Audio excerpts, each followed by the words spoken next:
Hi, everyone. I'm your host, Patty Chiarusso, and this is Let's Talk Pets on Society Bites Radio. Today's guest, we welcome back Leslie Poole from Pet FBI, which is short for Pets Found by Internet. Pets FBI was established in 1998, and it was one of the first web-based lost and found pet databases.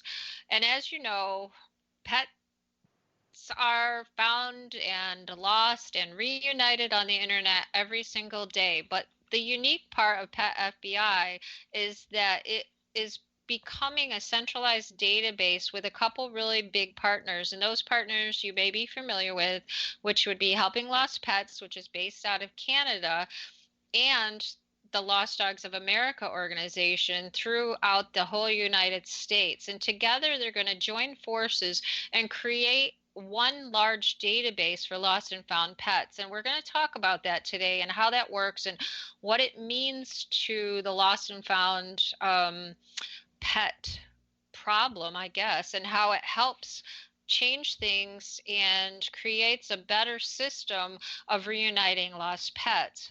So Leslie is the executive director, and we welcome her back today. So welcome to the show, Leslie. Thank you so much. It's my pleasure to be here. Sure. And I'm very excited to talk about our collaboration with those organizations. Yeah, so why don't you tell us how did this all come about? Like how did y'all work this out? Because I know the Helping Lost Pets and Lost Dogs of America have been working together for quite a while.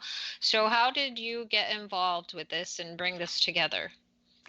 Yeah, so, we've always known that this system works the best when all of the information is in one database, right? If you have multiple databases and you have people posting pets all over the place, first of all, you could post your lost pet in one database and somebody posts your found pet in another database, and you never make that connection. Mm-hmm. So it's really only effective if everybody's using the same system.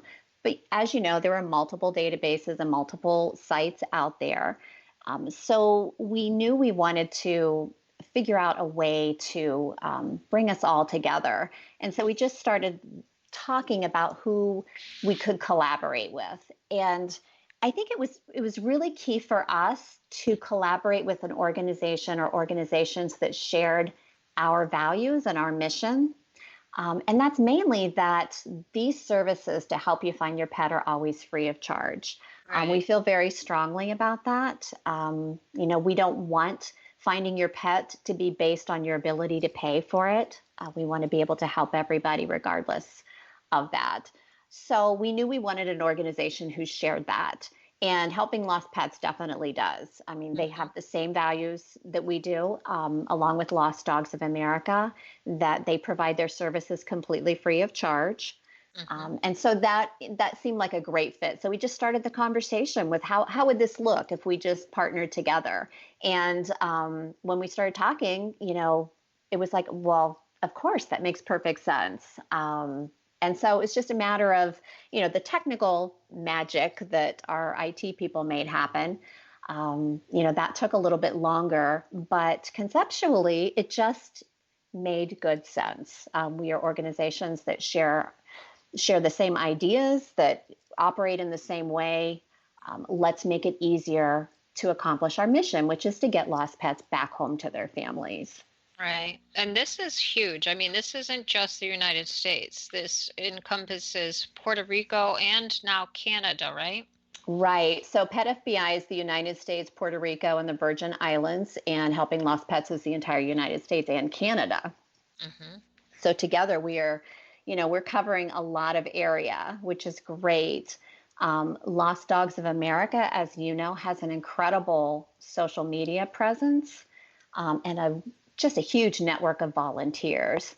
So they bring a different piece to the whole puzzle. So they bring the volunteer strength, the social media. They share all reports now that come through the database, whether they're entered through Pet FBI or whether they're entered through Helping Lost Pets.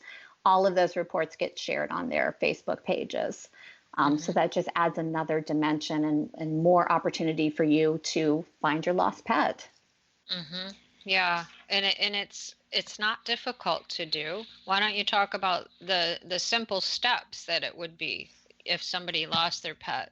Right. So, again, if you would go to our website at petfbi.org, there's a button that says post your pet, post your lost or found pet, or post a report. And you just go in and it walks you right through the steps of how you create your report. You want to have a good picture so you can upload that because that's critical. So, a nice picture that, good quality that shows any special characteristics. When you share your report, you will be able to put in the breed, the color. There's a comments field for any special information that you feel you want to add that would help locate your pet. We want to know the nearest intersection and the area where they were lost, so you can fill all of that out. Now, when that report is posted in our database, it stays in our database, which is searchable. But also what happens is an email alert goes out to anybody who's signed up to receive our alerts. So that immediately is distributed by email. And then you will begin to receive, if you've posted a lost dog, let's say, you will now receive all emails for all found dogs within 100 miles of your area as potential matches. So immediately, as soon as you post, you will receive everything in the database that could be a potential match to what you've posted. So that is also helpful. So sometimes matches happen really quickly because somebody has already found the pet and posted it in the database, and you get that email alert right away, that's what we like. The sooner the better, right? Yeah, before an absolutely. animal ends up at the shelter. So if you can get that animal reunited before you ever have to go to the shelter, that's great for everybody. Right. So yeah, it's a very easy process. And then same thing if you found a pet. And then we also tell people just to go in and search. If you see a pet, if you've seen a sighting, or if you found a pet, our database is searchable. So you can go in and filter by location, by date range, by species, and see everything that's in our database that may be a match for the pet that you found. Mm-hmm. Now, you are the executive director, so I want to talk about the FBI organization a little bit, just that organization. And it's been around for just about 20 years. So why don't you tell us, how did this come about, and how, because being one of the first web-based lost and found pet organizations is pretty cool. So why don't you tell Yeah. us a little bit about, how did that happen? So Pet FBI was founded by Marisa Finelli. She founded it in 1998. And this came out of a personal experience that she had where she lost a pet and was just found it traumatizing, and realized that there was really no good system out there to reunite, no central location to post a lost pet or a found pet.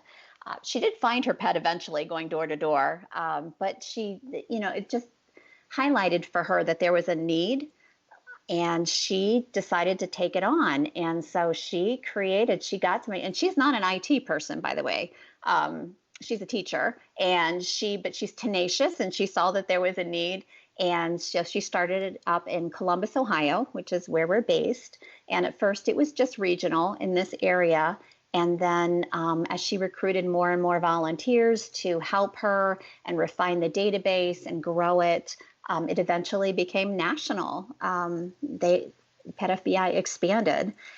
So a couple of years ago, then Marisa wanted to take a step back. She was ready for retirement, and so I stepped in about 2.5 years ago as the executive director. And Marisa is still part of our organization. She still serves on our board of directors, but now I do a little more of the work, so she can take a step back and enjoy her retirement. Mm-hmm. That's good. Yeah, the starting it out of a personal experience, that's how I started mine too.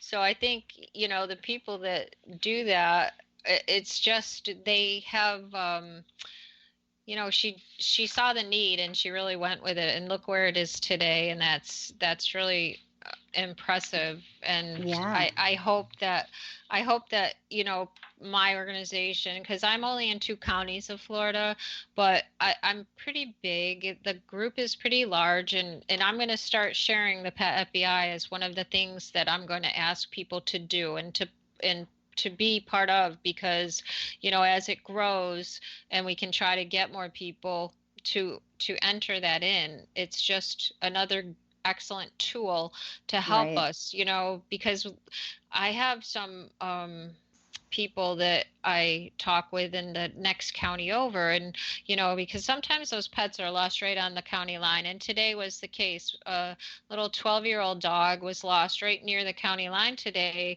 and a senior citizen owns it. And she is absolutely heartbroken, you know. And so I immediately said, well, post it to the Hillsborough County group as well. And so we'll stay in touch and make sure that, you know, if she sees something, she'll let me know, and vice versa. But to be able to just put it in there and know that everybody else is putting their stuff in there, it'll take some time, I'm sure, for everybody to get on board. But the more we push it, the better it'll be. Exactly. Yeah. And just think of when, I mean, you were in such a panic. I've lost a pet before, and that is the worst feeling. Oh, it And is. you're in a panic. And so if we could get to the point where there is just one database, because when you're panicked, you've lost your pet, you're trying to think of all the places to post, it's burdensome. I mean, it really is hard to post in multiple places just over and over and over again, when you want to be out looking for your pet. So if we can get to the point where we can just post it in one central place and it's shared everywhere, what a relief for pet owners in crisis, you know, Yeah. to be able to do that. Yeah. You know, and I know Kathy Pobloskie, as you mentioned, her volunteers are awesome at coaching, because you're in such a panic at the time when you lose a pet that you really, sometimes you just need a calm voice to walk you through the steps of what to do next. And so as simple as we can make it is just going to be so much better for people looking for their lost animals. Yeah, definitely. So, is the main hub, is that going to change at all? Or is it just going to be whether the people go on Helping Lost Pets or whether they go on Pet FBI? Because it will all trickle down into the one database. So it's not going to be a new thing, right? It'll just be the Right. same. Okay. Exactly. So we're sharing everything at this point. So anything if you enter it in Helping Lost Pets, if you go to one of the Lost Dogs Facebook pages and link it to the database from there, or if you go to petfbi.org, it's all going to be shared. So so whatever's easier, it's kind of whatever's easier for people, whatever they get to first. We've tried to mark it very clearly in both databases that if you've posted here, you don't need to post. If you posted in Helping Lost Pets, you don't need to go to Pet FBI, because we did see that we had a lot of crossover, which just meant there was more reason for us to, you know, share reports, because people were double posting, and that's just one less thing that they have to do now. Yeah, and the nice thing is both Helping Lost Pets and Pet FBI, it creates the flyer and it does send out the alerts by email, because I get those from you guys. So that's an added benefit, because as we both know, you know, so many people are now pushing these other things online, Mm-hmm. and we know that they charge people. I had one recently and the guy said they charged me $50 to put it on their Facebook page, you know, and I'm like, what? Wow. So yeah, Right. yeah. And I guess maybe the initial thing might be free, but if you want to be, I guess, however they said it to him, if they wanted to have, you know, whatever ranking, I don't know how it was explained, but he paid $50, you know, and we don't want, as you said, anybody to not get the help they needed because they don't have the money, you Right, know. right. And That's that can not be a right. deterrent. Exactly. And if you get in there and you think that you're going to have to pay, that's a deterrent from posting. And, you know, we believe strongly that regardless